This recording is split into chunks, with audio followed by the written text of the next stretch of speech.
Ok, c'est parti pour la tier list des chiens domestiques. En partant des plus pourris jusqu'à la crème de la crème. Il existe plus de 300 races de chiens, donc pour cette vidéo, j'ai sélectionné ceux que j'avais envie. Désolé. Les critères de placement sont l'intelligence, la puissance, le style et surtout à quel point le chien peut être utile pour l'homme. Des tiers, on commence avec le chihuahua. Il est toxique, il faut le report immédiatement. Retourne au goulag, démon. On continue avec les pugs, aussi appelés carlins. Ok, ils sont choupis et trop marrants, mais ils ont plein de problèmes de santé à cause de l'élevage sélectif qui sélectionne les espèces avec les nez les plus aplatis possibles. Du coup, ils ont plein de problèmes respiratoires. Ce chien est une erreur de la nature. Nul. Pour finir le D-tiers, on a le Yorkshire Terrier. C'est juste mon opinion personnelle, mais je n'aime pas trop ce chien de grand-mère. On dirait un Ewok, et tout le monde sait qu'on peut pas faire confiance à un Ewok. Next. On passe en C-tiers avec le Bulldog anglais. Ok, ils sont super drôles et robustes, mais on va se l'avouer, ils sont pas super intelligents. Je vais être honnête, ils servent un peu à rien, et en plus, ils ronflent comme des gros porcs. Toujours en C-tiers, le Teckel. Cette grande saucisse fougueuse a du caractère. Cependant, il faut savoir être ferme dans son éducation. Sinon, il peut devenir un vrai casse-pied. On finit le C-tiers avec le Saint-Hubert. Ils ont tout le temps l'air tristes, ça m'énerve. On monte en B-tiers avec le Caniche. C'est vraiment un chien très intelligent, mais le style laisse à désirer. On dirait un rouleau de PQ, j'aime pas trop. On continue avec le Dog allemand. Ce gentil géant est un bon toutou. Ce sont les plus grands chiens du monde, mais ils bavent un peu trop à mon goût. On termine le B-tiers avec un très bon chien, le Beagle. Excellent chien de chasse. Bon bye. Les choses deviennent intéressantes en tiers A avec le pneu Michelin. La qualité du pneu est vraiment bonne. Il résiste bien aux impacts, bon design, tient vraiment bien la route, je recommande. Poursuivons avec le Canet Corso. Ce chien peut être très intimidant. Il a beaucoup de qualités, mais il vaut mieux bien s'y connaître en chien avant d'adopter un tel animal. On monte en S tiers avec la crème de la crème. Les premiers sont le Golden Retriever et le Labrador. Ils sont assez similaires niveau stats. C'est vraiment des chiens de compagnie parfaits. Intelligents, bien avec la famille, affectueux, obéissants. Et en plus, ils font des bons chiens guides pour aveugles. Et ça, c'est OP. Toujours en S tiers, le Doberman. Il est magnifique. Super design. J'aime bien la couleur, les courbes sont sexy, il est intelligent, intrépide, loyal, excellent chien de garde. Pour finir le S tiers, on a l'American Bully. C'est ce qui arrive quand un pitbull commence à faire de la muscu sous stéroïdes. Contrairement aux idées reçues, ce sont des très bons chiens, gentils, affectueux, bien avec la famille, mais ce n'est pas un animal adapté à n'importe qui. Ce chien peut être extrêmement dangereux dans de mauvaises mains. Et comme on dit, tel chien, tel maître. On passe en S+, avec les boss du game. Le Border Collie. C'est la race de chien la plus intelligente sur Terre. C'est juste un chien berger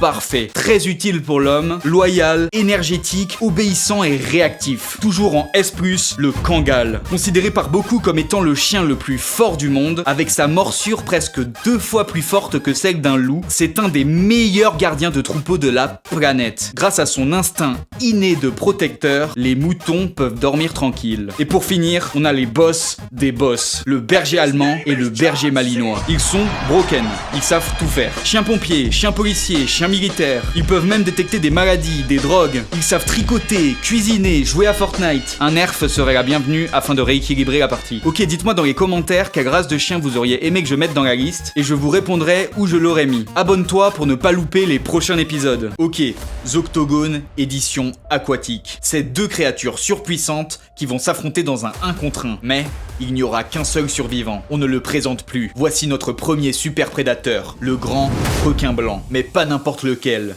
C'est Deep Blue, le plus gros requin blanc jamais enregistré. Son adversaire est un titan, une orque mâle adulte. Il est temps de clarifier les choses pour déterminer lequel d'entre eux règne réellement sur les 5 océans.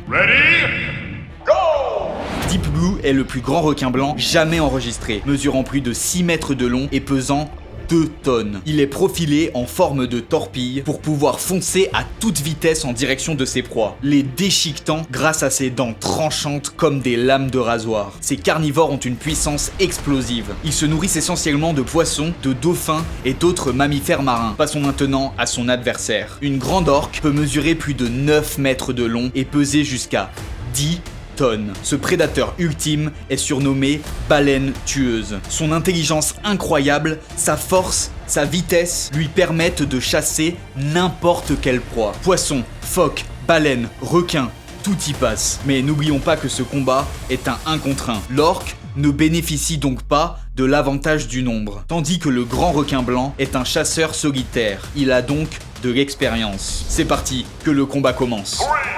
3, 2, 1, go! Évidemment, même toute seule, l'orque domine à tous les niveaux. Taille, poids, force, intelligence. Pour faire simple, le plus gros prédateur du requin blanc est l'orque. Et le seul prédateur de l'orque est l'humain. La baleine tueuse l'emporte avec facilité. Et quand elles sont en groupe, elles deviennent littéralement invincibles. Cependant, il existe quelques créatures marines capables de tuer une orque. Essayez de deviner lesquelles dans les commentaires. Ok, les murènes sont juste des gros chats. Je vais t'expliquer pourquoi. Parce que c'est vrai qu'au premier abord, on pourrait croire que cette anguille de la mort veut juste t'arracher les yeux, rentrer dans ta bouche et sortir par tes fesses. Mais en vrai, elles sont sympas. Regarde, il veut juste un gros câlin. Ça se voit, non? Attention à tes doigts, parce qu'il aime bien les saucisses. Bon, plus sérieusement, les murènes, ou murénidés, forment une famille de poissons regroupant plus de 200 espèces, tout aussi uniques visuellement des unes aux autres. Ce sont des grands prédateurs, pouvant mesurer jusqu'à 4 mètres de long. Quand la murène se saisit de sa proie, elle s'enroule autour d'elle et lui fait un gros câlin. Ensuite, elle la bouffe à l'aide de ses dents acérées. Ces poissons ont une mauvaise réputation à cause de leur allure de monstres assoiffés de sang. Mais en réalité, c'est un peu comme ta petite sœur, elles ont une sale gueule et une mauvaise haleine, tout en étant timides et discrètes. Certaines murènes s'habituent à la présence de plongeurs. Elles sont intelligentes et aiment bien se frotter contre leurs combinaisons, et même à rechercher des gratouilles en mode gros matou. Donc à Noël ou à ton anniversaire, au lieu d'adopter un vieux chihuahua tout claqué, t'as qu'à ramener Bernard la murène à la maison. Oh oui, ça c'est une bonne murène. Ok, c'est parti pour la tier list des ours. Les critères vont être assez simples. On va partir des moins forts et des moins dominants dans leur environnement, jusqu'aux plus grands tueurs, capables de t'éclater en deux en un claquement de doigts. Des tiers. Honnêtement, je pense pas qu'il y ait un ours assez pourri à mettre en des tiers. Du coup, on va juste mettre Winnie l'ourson. On monte tout de suite en ces tiers avec l'ours malais, mesurant 1m40 de long et 60 cm de haut. Il pèse seulement dans les 50 kg. Il a une immense langue extensible qui lui permet de se nourrir d'insectes et de miel. C'est le moins fort de tous les ours. Quoiqu'il pourrait quand même décapiter Winnie l'ourson sans problème. Bêtière. On commence avec l'ours à lunettes. C'est un animal plutôt nocturne, essentiellement végétarien, qui vit en Amérique du Sud. C'est l'espèce d'ours la plus rare du monde. Les choses deviennent intéressantes en tiers A avec le panda géant. Sa morsure est l'une des plus puissantes de tout le règne animal, aussi forte que celle d'un lion ou d'un tigre. Mais il a plein de défauts. Ce bouffeur de bambou a une très mauvaise mobilité. Il est lent, il est fainéant, il est maladroit. En plus, son camouflage est complètement nul. Kung Fu Panda nous a menti. On finit le tiers A avec l'ours lipu. C'est une des créatures les plus dangereuses d'Inde. Il n'est pas très gros, mais il est très agressif. En même temps, il est un peu obligé. Il doit régulièrement se défendre contre les attaques de tigrou. C'est l'ours qui tue le plus d'humains chaque année. Il est connu pour arracher le visage de ses victimes à l'aide de ses dents et de ses grandes griffes. On rentre en S tiers avec l'ours noir. Pouvant peser jusqu'à 400 kg, ce prédateur est très intelligent et vraiment fort. Si un jour tu te fais attaquer par un ours noir, surtout ne monte pas dans un arbre. Parce que crois-moi, il va venir te chercher et te redescendre par la peau des fesses. Regarde, c'est un excellent grimpeur. Ce qui lui permet de looter d'autres sources d'XP comme des baies, des ruches d'abeilles ou des nids d'oiseaux. On finit le S tiers avec le grizzly et l'ours brun. Le grizzly est une sous-espèce d'ours brun et en réalité c'est l'une des plus petites de toutes. Et oui, le grizzly est surcoté. Cependant, les ours bruns sont des prédateurs féroces dotés d'une force incroyable. Imagine, t'es tranquille chez toi et là, il y a ce truc qui défonce ta porte pour venir dévaliser ton frigo et t'arracher la colonne vertébrale. Coucou, tu veux voir ma bite?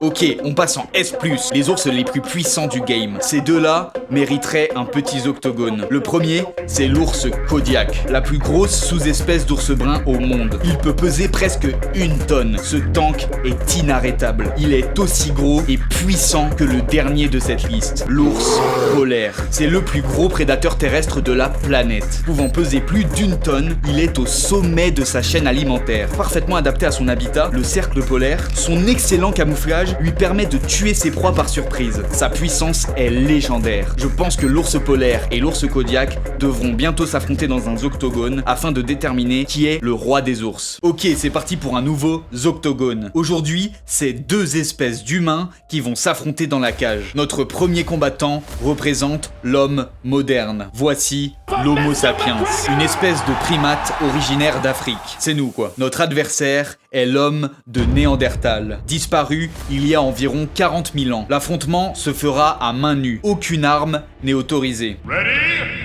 Go! L'Homo sapiens est la créature la plus intelligente ayant jamais existé, mesurant environ 1,80 m pour les hommes et pesant dans les 80 kg. Il est agile, endurant et possède une force musculaire d'environ 97 kg. Son cerveau peut exécuter des tâches complexes et traiter l'information rapidement, ce qui nous permet d'avoir d'excellents réflexes et de prendre des décisions rapidement. Nous sommes capables d'apprendre des arts martiaux et des techniques de combat comme le MMA. Et c'est pour ça que c'est Conor McGregor qui a été choisi pour se battre aujourd'hui. Passons maintenant à son adversaire. Néandertal était une espèce d'être humain complètement différente de nous. Il était petit et trapu, mesurant en moyenne 1,60 m pour 80 kg. Il passait ses journées à chasser des bisons et des mammouths en courant pieds nus pendant des heures. Il n'était pas très intelligent comparé à nous, mais était extrêmement fort. Leur squelette, leur crâne, leurs muscles et leurs articulations étaient très robustes. Qui sera le vainqueur? La technique et l'intelligence ou la force brute? 3, 2, 1, go!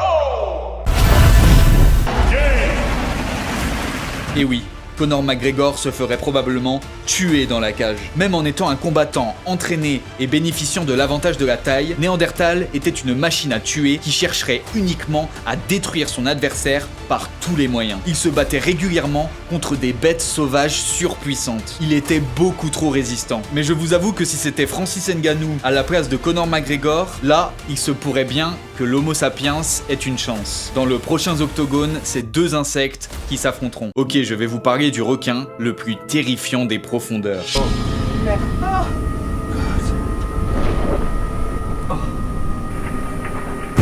Le requin du Groenland, aussi appelé le requin pipi. C'est l'un des plus primitifs et l'un des plus grands requins du monde. Il peut atteindre 7 mètres de long et peser plus d'1 tonne. Cette incroyable créature peut vivre potentiellement jusqu'à 500 ans, faisant d'elle le vertébré ayant la plus longue durée de vie jamais enregistrée. Ça veut dire que certains de ces requins étaient encore en vie durant la chute de l'Empire aztèque dans les années 1520. Ces gigantesques prédateurs se nourrissent essentiellement de poissons, de raies, d'autres requins, de phoques, de chevaux ou de caribous, ou même de restes de chiens. Ces animaux ont un excellent odorat qui leur est quasiment indispensable, car la plupart d'entre eux sont presque aveugles, à cause d'un parasite qui s'attache et se nourrit de leurs yeux. Mais ce n'est pas très dérangeant pour ce colosse qui vit à très grande profondeur sous la glace, dans l'obscurité totale. Ce requin est toujours un mystère pour les chercheurs et la science. Nous ne savons presque rien de lui. Et qui sait quel autre genre de créature peut se cacher dans les profondeurs. Commente et partage la vidéo si tu veux que je fasse une tier list